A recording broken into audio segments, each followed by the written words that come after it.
आज जब वेन्यू पे मैं पहुंचा यहाँ पर तो सबसे पहले हाथ में एक माइक पकड़ा दिया गया और जो सवाल था कि विकसित उड़ीसा 2036 इसके बारे में जो मेन आपको 3 सेक्टर नज़र आते हैं वो कौन से हैं। तो ऑब्वियसली मैं जिस सेक्टर को बिलोंग करता हूँ वो कोल गैसिफिकेशन सेक्टर है। Utilization of coal which is called black diamond, वो जो सेक्टर है उसको मैंने नंबर 1 पे रखा। और ऑफ कोर्स ऑलरेडी आदरणीय राहुल जी बता चुके हैं, टूरिज़्म डेफिनेटली, टूरिज़्म को ही मैंने फर्स्ट पे रखा था वैसे ट्रूली स्पीकिंग, बट टूरिज़्म पे पूरा खेल उन्होंने सुना दिया है।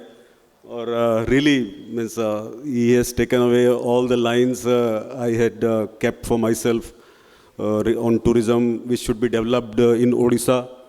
आदरणीय बेहरा जी ने भी जैसा कि बताया बहुत सारे सेक्टर्स जिसमें कि टूरिज़्म है, शिपिंग है, मिनरल्स प्रोसेसिंग है, और ये सभी सेक्टर्स में से टूरिज़्म को डेफिनेटली नंबर 1 पे रखेंगे हम लोग। जस्ट एक छोटा example before I come to my area of work that is coal gasification.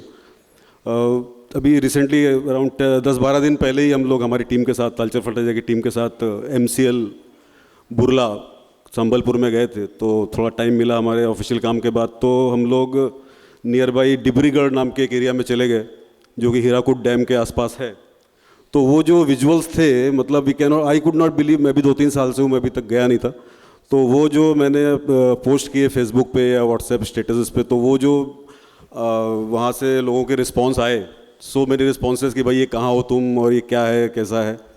तो definitely not only that, I have seen Tikarapada near Angul around 60-70 kilometers. I have seen Paradeep also in many places which are definitely saying that which it comes to that it is really hidden secret and all. और अभी समय आ गया है कि इससे बाहर निकाल करके इसको, जैसे हमने दूसरे बहुत सारे स्टेट्स में देखा है, पर्टिकुलरली मैं नाम लूँ तो जैसे कि गुजरात या महाराष्ट्र में, कि यहाँ पे थोड़ा सा वाटर बॉडी भी रहती है तो आसपास लॉट ऑफ कमर्शलाइजेशन हो जाता है। तो उसी तरह से यहाँ पर भी करने की ज़रूरत है। तो ये तो टूरिज्म के बारे में रहा। 3rd नंबर पे मैंने रखा था कि like our smart city of Bhubaneswar, इसमें बहुत पोटेंशियल है। जस्ट लाइक हैदराबाद, चेन्नई, गुड़गांव, पुणे, इसको एक अच्छे IT हब में डेवलप किया जा सकता है। ऑलरेडी काफ़ी कुछ हुआ भी है, बट अभी भी काफ़ी कुछ करना बाकी है, तो वो एक है। अब जो है जो सनराइज सेक्टर, जैसे कि अभी ऑनरेबल प्राइम मिनिस्टर सर का जो एक मिशन 2030 है कि 100 मिलियन टन कोल गैसिफिकेशन हम लोगों को करना है, 100 million metric ton coal gasify करना है बाय 2030, ये एक मिशन है। तो अभी रिसेंटली जो हम लोगों ने वेस्ट एशिया क्राइसिस देखी, जहां हॉर्मुज स्ट्रेट बंद हो गया और somehow because of very adept handling of the situation जो हमारी गवर्नमेंट ऑफ इंडिया ने किया, जिसकी वजह से हमको कोई तकलीफ़ नहीं हुई, आम जनता को कोई तकलीफ़ नहीं हुई, except I think a few rupees rise in petrol, diesel and gas and all, but we could insulate ourselves from the crisis, real huge crisis. तो वहाँ से जो निकल के आया वो ये आया कि कोल गैसिफिकेशन जो सेक्टर है इसकी, यानी कि जो हमारे पास एबंडेंट अमाउंट में जो कोल पड़ा हुआ है, जो उड़ीसा में भी है, कुछ बंगाल में भी है, छत्तीसगढ़ में है, झारखंड में, तो इसको गैसिफाई करके जो हम लोगों की डिपेंडेंस है नेचुरल गैस के ऊपर, पर्टिकुलरली जो हम लोग फर्टिलाइज़र बनाने के लिए या दूसरे केमिकल्स बनाने के लिए करते हैं, तो इसको कितना कम से कम करके हम कोल को अपना इस्तेमाल करें और उसको गैसिफाई करके हम लोग यूरिया और दूसरे केमिकल्स लाइक मोनोएथिलीन ग्लाइकॉल, देन आपका मिथेनॉल, एसिटिक एसिड, और ऐसे number of chemicals which can be produced which will reduce the dependency on natural gas which is definitely imported item, most of it. तो इसकी एक पहल काफ़ी सालों पहले हो चुकी थी।